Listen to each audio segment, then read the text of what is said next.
Tu vois ici, ce qui est incroyable avec ces palétuviers, c'est que comment cet arbre-là, qui a une branche que je tiens, à un moment donné, il a décidé que son bourgeon n'allait pas être une branche et faire des feuilles, mais allait faire une racine. Et ça, j'ai essayé d'observer les trucs, j'ai jamais compris. En tout cas, ils sont intelligents, ça c'est clair. Une passion intacte pour la mangrove, les arbres et la nature du Sénégal, où Jean Guep vit depuis plus de 30 ans. Avec son association Nebedaye, il multiplie les projets pour préserver l'environnement. On est dans l'écosystème de mangrove du delta du Siné Saloum et c'est un écosystème précieux hein, et heureusement cet écosystème aujourd'hui se porte très bien. Vraiment, il joue son rôle de nurserie pour les poissons, les palétuviers se régénèrent par eux-mêmes. Longtemps menacée par la déforestation, l'augmentation de la salinité et la hausse du niveau de la mer, cette mangrove est donc sur la bonne voie, selon Jean Guep. Dans le passé, encore aujourd'hui, il y a beaucoup de gens qui ont planté et qui ont accompagné les reboisements. Nebedaye en fait partie. Mais ce qui nous intéresse beaucoup plus que la plantation en tant que telle, c'est de transmettre l'amour de l'écosystème, du palétuvier, de l'arbre, de la mangrove aux enfants. Donc la plupart de nos reboisements sont faits avec les générations futures, avec des enfants, et révèlent un caractère pédagogique. Comme tous les jours, les équipes de Nebedaye partent sur le terrain, en route vers le village de Bambougar, qui vit essentiellement de la pêche et de l'agriculture.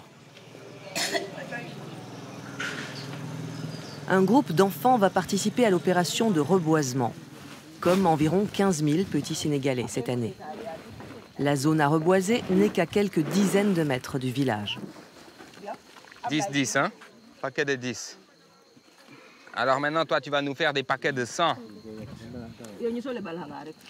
La marée est basse, l'opération peut commencer. Maria Matiaré, présidente de l'association des femmes du village, coordonne les opérations. Auparavant, il y avait beaucoup de mangroves. Et avec la sécheresse, la déforestation, des gens qui ont besoin de bois, donc on a besoin de reboiser. On voit que le sol est très adapté. Quand tu reboises, dans quelques années, tu pourras retrouver ta mangrove. Et comme la mangrove, ça nous permet de survivre parce qu'il y a la reproduction du poisson. Les poissons se reproduisent sous les palétuviers. Il y a aussi les huîtres qui se reproduisent. Beaucoup de fruits de mer viennent ici pour faire leur reproduction. Ça s'appelle comment? Hein?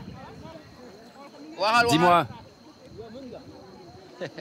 ça s'appelle comment? Applaudissez. 2 pas, 1 pas, 2 pas. Les propagules, c'est-à-dire les plants de Palétuvier rhizophora, vont s'ancrer dans la vase et seront recouvertes par la mer à marée haute. Dans 2 ans, si tout va bien, il n'y aura que des arbres ici. Ça s'appelle comment? Mangrove, félicitations, Tatielen. C'est quoi? Branche, c'est quoi? Racine. À chaque fois, quand on vous parle, on vous dit « soyez unis comme les palétuviers ». Si vous êtes comme eux, vous serez toujours debout. Vous voyez, une seule racine ne suffit pas à tenir ça. Il faut plusieurs racines. Ce jour-là, les enfants ont planté 6 000 palétuviers pour agrandir la mangrove aux portes de leur village. Si notre objectif était que de planter, on allait prendre 15 gaillards, costauds, super costauds, on allait les former, ils allaient être spécialistes. En 2 heures, ils planteraient 80 000 palétuviers.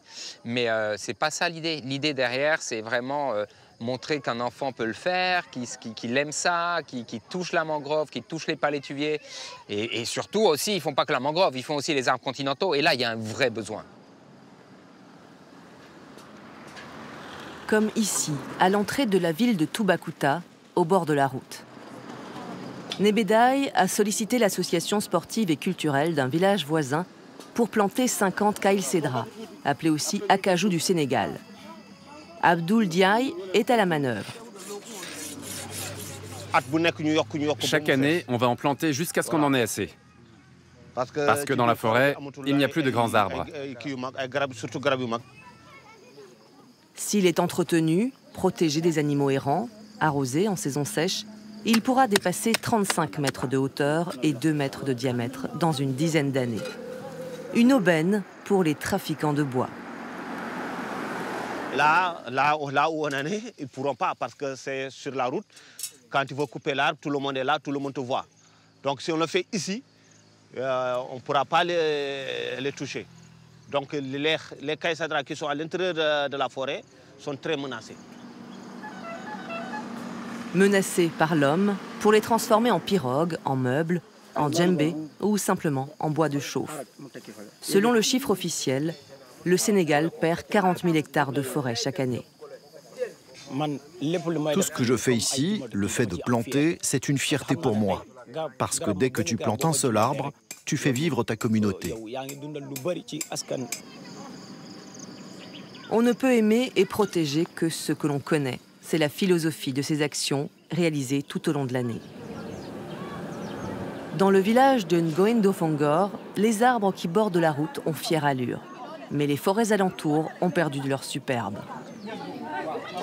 Le programme éducation environnementale de Nebédaye s'est déployé dans une centaine d'écoles, avec des activités tout au long de l'année. Ndiawar Faye, l'un des animateurs, rend visite à quelques élèves.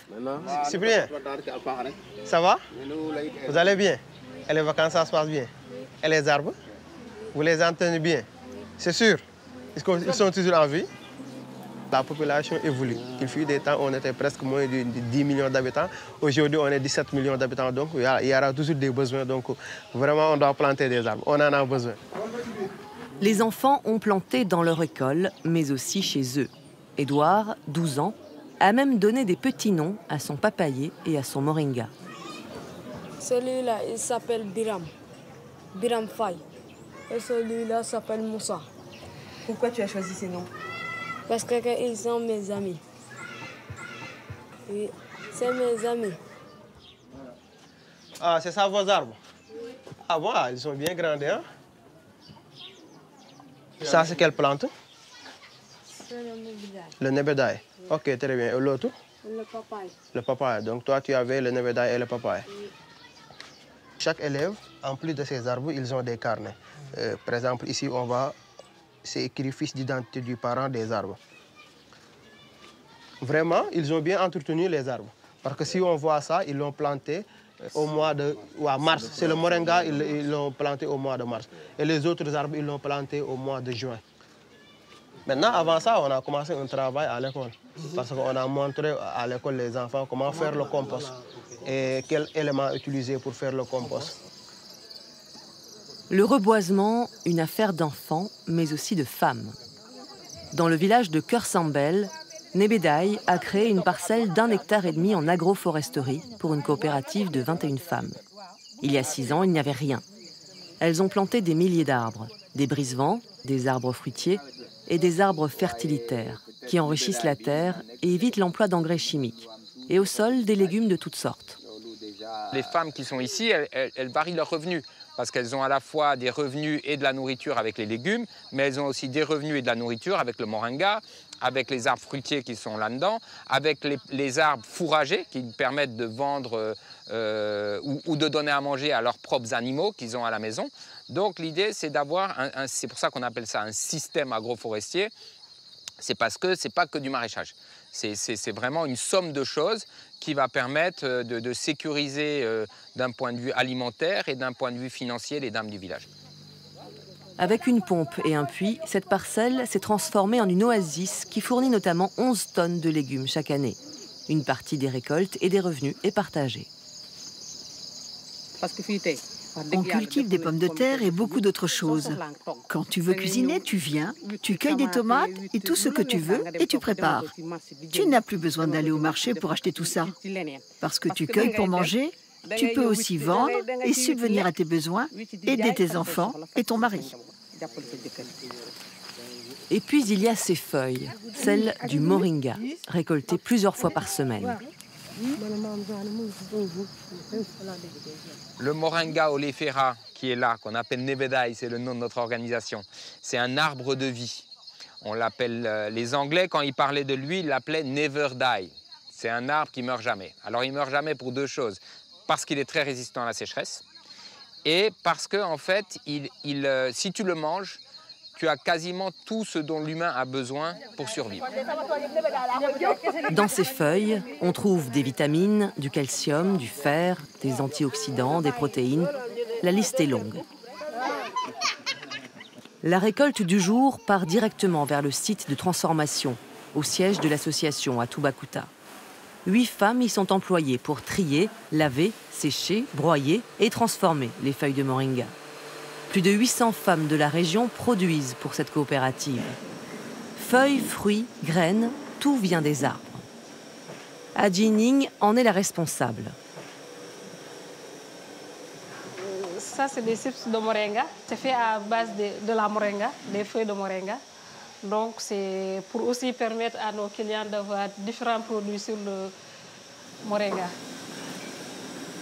En quelques heures à peine, les produits récoltés dans la parcelle le matin arrivent en boutique pour y être commercialisés dès l'après-midi.